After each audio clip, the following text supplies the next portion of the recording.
आगामी पालिका निवडणुकांच्या पार्श्वभूमीवर मुंबई भाजपच्या गोटामध्ये अनेक घडामोडी घडतायत। त्यापैकीच एक म्हणजे मुंबई भाजप अध्यक्षांची झालेली निवड। ही निवड येत्या निवडणुकीत ठाकरे बंधूंना रोखण्यासाठीच आहे की काय असंच सध्या तरी बोललं जातंय। मुंबई भाजपचा अध्यक्षपदाचा नवा चेहरा आहे आमदार अमित साटम। पाहुयात या संदर्भातला हा स्पेशल रिपोर्ट।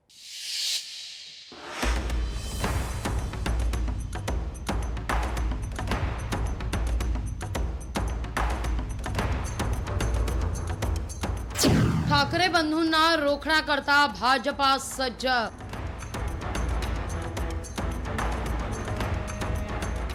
भाजपनं निवडला मुंबईत आक्रमक नेता।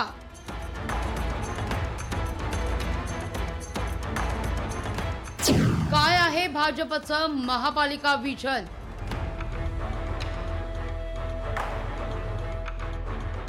कोण मारणार मुंबईचं मैदान?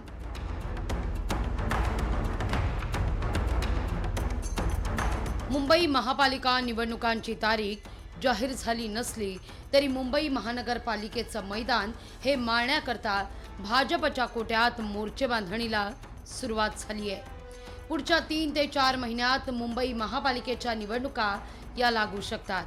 त्याच पार्श्वभूमीवर भाजपकडून महत्त्वाचा निर्णय घेण्यात आलाय।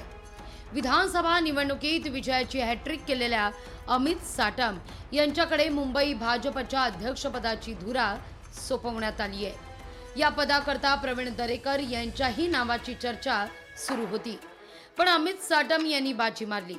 भाजपनं यंदा मुंबई महानगरपालिका जिंकण्याचं स्वप्न ठेवलंय। भाजपला मुंबई महापालिकेत आपला महापौर बसवायचा आहे। शिवाय मुंबईत भाजपचे बहुसंख्य आमदार आहेत। अशातच भाजपनं आक्रमक आणि अभ्यासू चेहरा म्हणून अमित साटम यांच्या गळ्यात मुंबई भाजप अध्यक्षाची माळ टाकली आहे। अमित साटम नेमके कोण आहेत हे समजून घेऊया। अमित साटम भाजपचे मुंबईचे नेते। आक्रमक आणि अभ्यासू चेहरा म्हणून साटम यांची ओळख 2014, 2019 आणि 2024 या निवडणुकीत विधानसभेवर ते हॅट्रिक करत निवडून गेले। 2000 ते 2002 या काळात प्रभाग सरचिटणीस म्हणून त्यांनी कार्य केलं। 2002 ते 2004 या काळात भाजप उत्तर पश्चिम जिल्हा युवक विंगचे ते सचिव राहिले। 2006 ते 2008 मध्ये भाजप आंबोली विधानसभेचे ते अध्यक्ष होते। 2008 ते 2010 मध्ये भाजप युवा विंगचे ते मुंबईचे सरचिटणीस राहिले आहेत। पक्ष नेतृत्वाने जो विश्वास दाखवून मुंबई अध्यक्षपदाची जबाबदारी माझ्यावर टाकलेली आहे त्यासाठी सर्वप्रथम मी अत्यंत मनापासून आभार प्रकट करतो। मुंबईकरांच्या आशीर्वादानं मोदीजींचे विजन, देवेंद्रजींचे मार्गदर्शन आणि मुंबईचा विकास, मुंबईची सुरक्षा हेच एक मिशन। हे मिशन साध्य करण्याकरता भारतीय जनता पार्टीचा प्रत्येक कार्यकर्ता येणाऱ्या काळामध्ये परिश्रम करेल, मुंबईकरांच्या दरवाजावरती जाईल, मुंबईकरांचे आशीर्वाद घेईल। साटम यांच्या नेतृत्वात मुंबईतील भाजपची घोडदौड कायम राहणार असून मुंबईत पुन्हा महायुतीची सत्ता येईल असा विश्वास साटम यांच्या निवडीनंतर फडणवीसांनी व्यक्त केला आहे। भारतीय जनता पक्षामध्ये एक प्रदीर्घ अशा प्रकारचा त्यांचा कार्यकाळ राहिलेला आहे। त्यांच्या नेतृत्वामध्ये भारतीय जनता पार्टी मुंबईमध्ये आपली घोडदौड ही राखेल आणि पुन्हा एकदा मुंबई महानगरपालिकेमध्ये महायुतीचीच सत्ता येईल हा विश्वास मला आहे।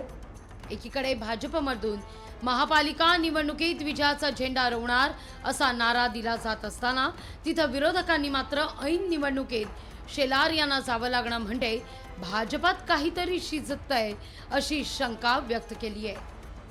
मुंबईला मराठी चेहरा दिल्याशिवाय पर्यायच नाही कोणाला।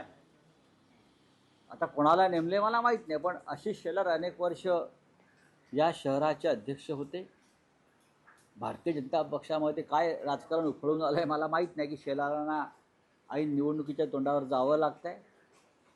काहीतरी मुंबई भाजपात घडतंय एवढंच मी सांगू शकतो। दुसरीकडे तुमच्या घरात आधी काय सुरू आहे ते पहा असं म्हणत सत्ताधाऱ्यांकडून विशेषतः भाजपमधून राऊतांवर पलटवार करण्यात आलाय। संजय राऊत यांनी पहिलं त्यांच्या महाविकास आघाडीत जो सावळा गोंधळ चालू आहे तो पहिला बघावा, मग दुसऱ्याच्या गोंधळाकडे बघा. स्वतःच्या घरात सावळा गोंधळ आणि दुसऱ्याच्या घरात बघण्याची भूमिका ही त्यांची भूमिका आहे. येणाऱ्या महापालिका निवडणुकीत भाजपसमोर यंदा ठाकरे बंधूंचं आव्हान असू शकतं. उद्धव ठाकरे आणि राज ठाकरे यंदा एकत्रित येऊन महापालिका निवडणुका लढवू शकतात. मागच्या अनेक वर्षांपासून मुंबई महापालिकेवर शिवसेनेची एक हाती सत्ता आहे, किंबहुना एक हाती वर्चस्व आहे. पण 2022 साली शिवसेनेत फूट पडली आणि 2 शिवसेना निर्माण झाल्या. त्यानंतर आता उद्धव ठाकरे यांच्याकरता मुंबई महापालिकेचा पेपर अवघड मानला जातोय. अशातच मनसेची ठाकरेंच्या शिवसेनेला साथ लाभली तर महापालिकेत राजकीय समीकरणं बदलू शकतात, अशी ही चर्चा आहे. तेव्हा आता अशा परिस्थितीत भाजपनं घेतलेला निर्णय भाजपच्या पथ्यावर कसा पडतो हे पाहणं महत्त्वाचं आहे. चेतन ननावरेसह ब्युरो रिपोर्ट, लोकशाही मराठी, मुंबई.